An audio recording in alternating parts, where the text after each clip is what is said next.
हम अपने मुल्क के मुकद्दर का फैसला करेंगे। एक गोरा व्हाइट हाउस में बैठकर भारत की सीज फायर का ऐलान करेगा?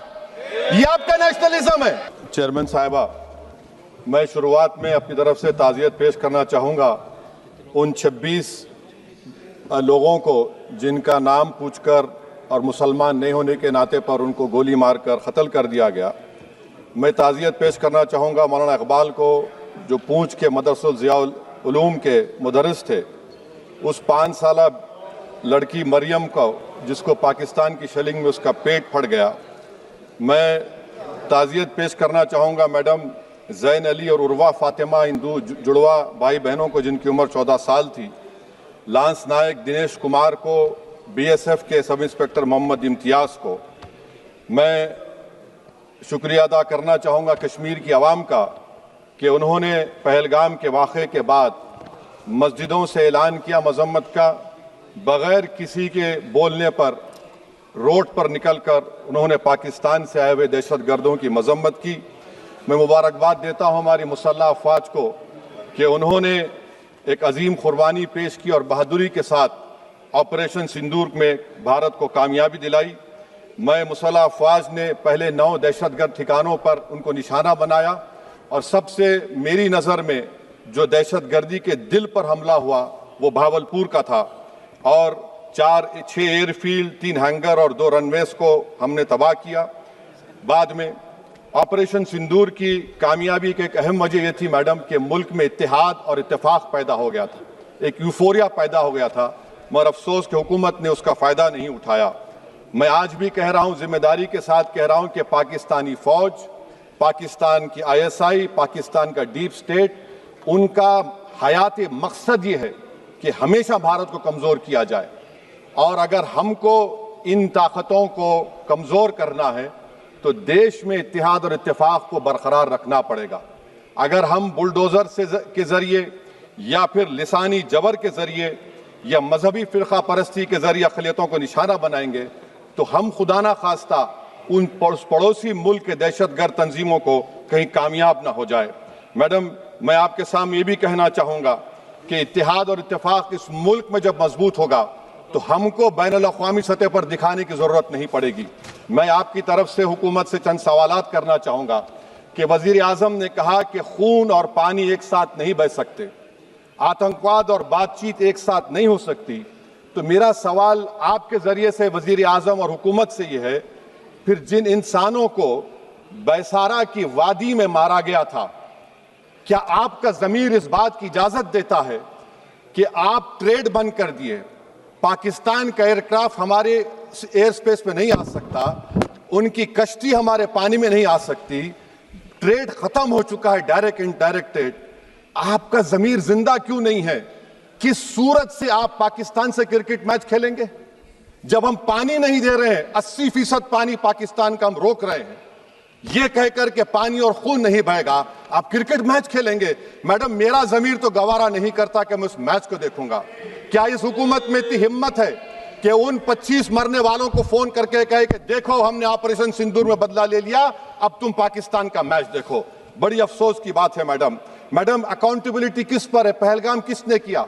7.5 लाख हमारी फौज और सेंट्रल पैरामिलिट्री फोर्स है, ये कहां से 4 चूहे घुसकर हमारे भारत के नागरिक को मारे? अकाउंटेबिलिटी किस पर फिक्स होगी?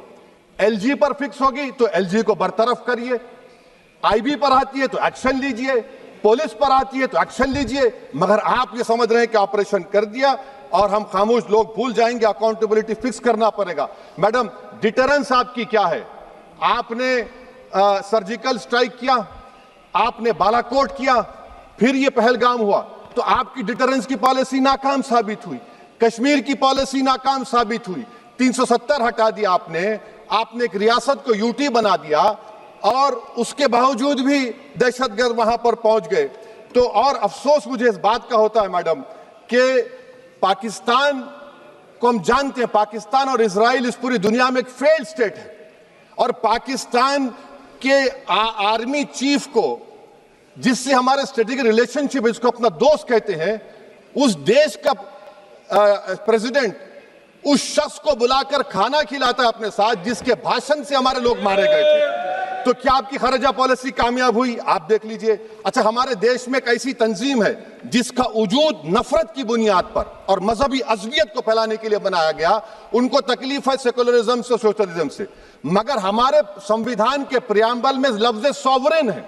सॉवरेन का मतलब यह है कि हम खुद मुख्तार हैं, हम हाकिम आला हैं, हम अपने मुल्क के मुकद्दर का फैसला करेंगे।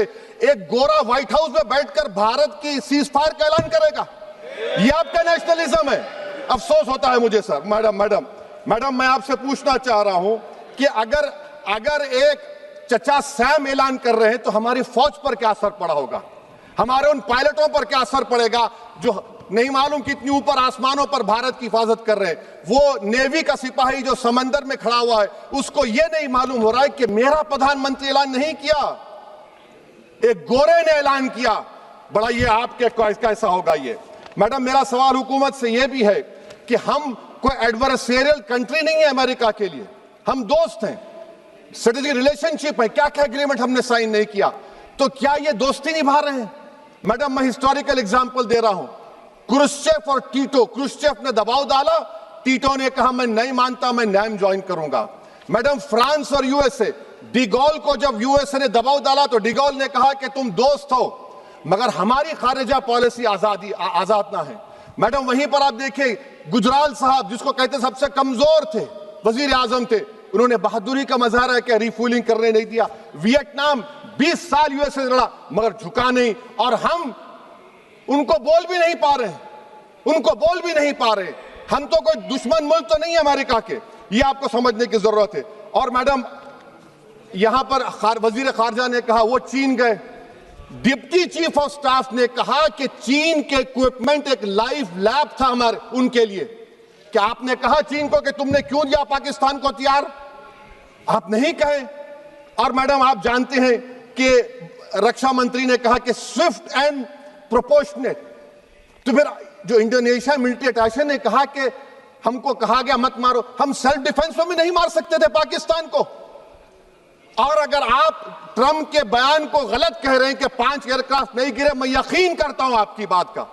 आप हमारे पायलट्स को कमेंट करिए ना, हमारे पायलट्स को कमेंट करिए कि हम अपने पायलट्स की तारीफ करते हैं, आप वो भी नहीं करना चाहते। मैं हुकूमत से जानना चाहता हूं मैडम कि क्या फ्रांस ने हमको सोर्स कोड नहीं दिया जिसकी वजह से हमारे एयरक्राफ्ट को क्या नुकसान हुआ? अब मुस्तकबिल में आप हथियार खरीदेंगे तो क्या आप सोर्स कोड हासिल करेंगे? और मैडम, मैं आपको बताना चाह रहा हूं, मेरे सवाल का जवाब हुकूमत दे। हमारे पास सैंक्शन जो स्क्वाड्रन है 42 है, 60 साल के बाद सिर्फ 29 काम कर रहे हैं। पाकिस्तान के पास 25 हैं, चीन के पास 50 से ज्यादा हैं। 11 साल से आप सरकार में हैं, सबमरीन नहीं है, थर्ड एयरक्राफ्ट कैरियर कहां पर है आप बताइए। और मैडम, FATF में लाना पड़ेगा आपको। अगर आप विश्व गुरु हैं तो हम आपको चैलेंज कर रहे हैं, आप G7 के कंट्रीज को, GCC को और चचा सैम को राजी कराइए कि पाकिस्तान को, मैडम खत्म कर रहा हूं, FATF में दोबारा लाया जाए। मैडम, ऑल पार्टी मीटिंग हुई, देखिए कितना कॉन्ट्रडिक्शन है केंद्र सरकार में और स्टेट सरकार में। ऑल पार्टी मीटिंग में था, केंद्र सरकार ने कहा कि नहीं, बैसारन मिडोस पर तो कोई जा ही नहीं सकता, जून से पहले इजाजत लेना पड़ेगा।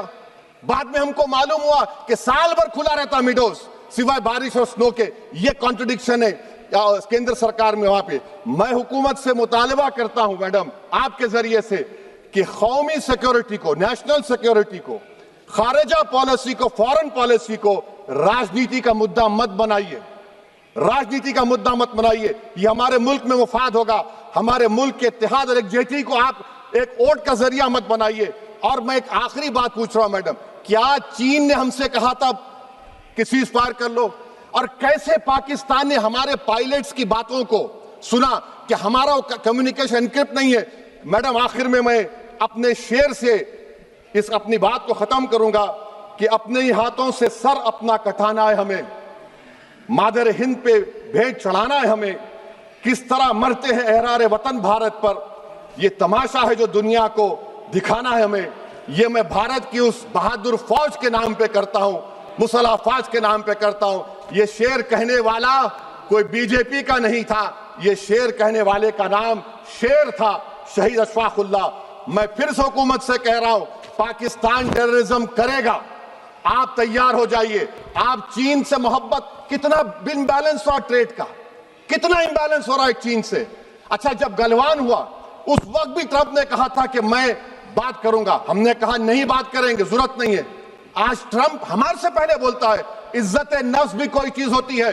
इख्तिदार में कोई यहां रहेगा, कोई वहां रहेगा, मगर इख्तिदार में इकबाल होना चाहिए। बदबख्ती की बात यह है कि आपने इकबाल को खो दिया। बहुत बहुत शुक्रिया।